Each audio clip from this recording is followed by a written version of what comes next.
Hey, have you ever been the kind one? The person who always listens, always helps, always shows up when others need support, the one who puts everyone else first, only to end up hurt, exhausted, taken for granted, or emotionally drained. You give your time. You give your energy. You give your heart. And sometimes it feels like the world just keeps taking. If you've ever found yourself wondering, why do kind people suffer so much, you're not alone. This is one of the most common and painful struggles experienced by empathetic, good-hearted people. Today, we're going to explore the psychology behind why kind people often experience deeper emotional pain, and more importantly, how you can protect your kindness without losing it. Make sure you stay until the end, because one simple shift in perspective could completely change how you show up for yourself and others. Let's begin. First, let's be honest. It feels unfair, doesn't it? You try to be a good person in a world that doesn't always reward goodness. You treat people with compassion. You forgive mistakes. You give second chances. Yet somehow, you often end up carrying the heaviest emotional burden. Why? A big part of the answer lies in how kind people are wired. Many kind people have naturally high levels of empathy. They are highly sensitive to the emotions of others. When someone around them is struggling, they don't simply notice it. They feel it. Their brain is naturally tuned to pick up and reflect the emotions of other people. When someone they care about is hurting, they often don't just understand the pain, they experience a version of it themselves. This ability to connect deeply with others is beautiful. It allows for stronger relationships, deeper understanding, and genuine compassion. But it also means carrying emotional weight that many people never notice. And that's where the suffering often begins. But empathy is only part of the story. Another reason kind people suffer is because many of them struggle with boundaries. They say yes when they really want to say no. They forgive too quickly. They keep giving people the benefit of the doubt, even after being hurt repeatedly. They avoid conflict because they don't want to upset anyone. And while these behaviors often come from a good place, they can lead to burnout, resentment, and heartbreak. Maybe you've answered late-night phone calls when you were already exhausted. Maybe you've kept forgiving someone who never changed. Maybe you've given your time, money, or emotional support to people who disappeared the moment you needed them. If any of that sounds familiar, you're not alone. Many kind people experience exactly the same thing. Not because there's something wrong with them, but because caring deeply without protecting yourself can become painful. Now here's something that surprised many researchers. There is actually a positive side to this sensitivity. Studies in positive psychology suggest that kind and empathetic people often develop deeper emotional resilience over time. The same sensitivity that makes pain feel stronger can also make joy feel richer.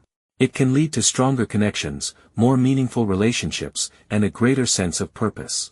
Kindness has been linked to better mental well-being, stronger social support, and greater life satisfaction. But there is an important condition. Kindness must be balanced with self-respect. Without that balance, kindness can become self-sacrifice. And that's where many people get stuck. Here's something important most people never talk about. Kind people do suffer. Not because kindness is a weakness, but because caring deeply makes you vulnerable to disappointment. When you love deeply, betrayal hurts more. When you give generously, being taken for granted hurts more. When you genuinely want the best for others, selfish behavior feels more painful. The very thing that makes kind people beautiful is also what can make life hurt sometimes. And unfortunately, in a world where some people are willing to use others for their own benefit, kind people can become easy targets. People-pleasing patterns often start early in life. Some people learn that being helpful earns approval. Others learn that keeping everyone happy helps them avoid rejection or conflict. Over time, they become so focused on meeting other people's needs that they forget about their own. The result? An exhausted heart, a drained mind, and a growing feeling that no matter how much they give, it's never enough. But here's the good news. You do not have to become less kind to suffer less. You simply need to become wiser with your kindness. Let's talk about how. Strategy number 1, master healthy boundaries. Boundaries are not walls. They are filters. They help you decide what you can give and what you cannot.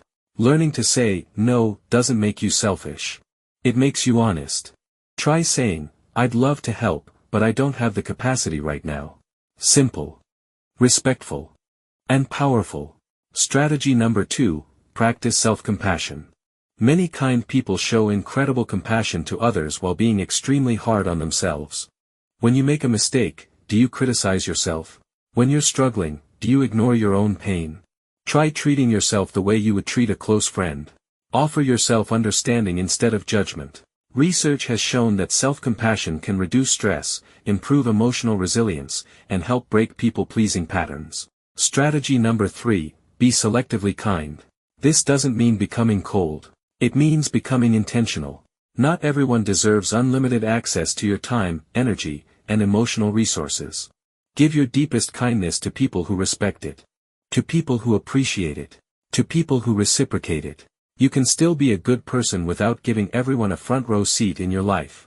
Strategy number 4, recharge your empathy tank. Empathy requires energy, and energy runs out.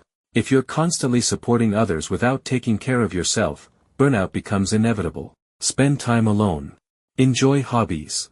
Rest without guilt. Protect your peace. Think of self-care not as a luxury, but as maintenance for your emotional health. Strategy number 5, reframe the pain. Instead of asking, why do I keep suffering because I'm kind? Try asking, what boundary was missing here? That one question can change everything. It shifts your focus from feeling powerless to learning and growing.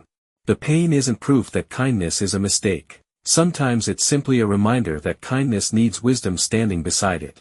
Now, you might be thinking, but setting boundaries feels selfish. If that's you, know that this feeling is completely normal. Many kind people experience guilt when they start protecting themselves. But remember this, you cannot pour from an empty cup. Protecting your peace isn't selfish. It's necessary. Because when you're emotionally exhausted, you can't truly help anyone, including yourself. And here's the beautiful truth. Kind people do not have to suffer forever. Your kindness is not a curse. It is one of your greatest strengths. When combined with boundaries, self-respect, and emotional awareness, it becomes incredibly powerful. It attracts healthier relationships, creates deeper peace, and leads to a more fulfilling life. So the next time life hurts because you cared too much, don't regret having a kind heart. Feel the pain. Learn from it. Strengthen your boundaries. Protect your peace. And keep being kind. Just don't do it at the expense of yourself. Remember this, kindness without boundaries becomes self-sacrifice. Kindness with boundaries becomes wisdom. Your heart doesn't need to become harder. It simply needs better protection. The world needs kind people. But it needs kind people who know their worth, respect their limits, and refuse to let others take advantage of their goodness. So tell me in the comments, have you ever suffered because you were too kind? And what's one boundary you're going to work on this week? If you enjoyed this video, don't forget to like, share, and subscribe for more Psychology Meets Real Life content. Thank you for watching. Your kindness matters. Now go protect it. Take care of your heart, especially when it's big and generous. And I'll see you in the next video.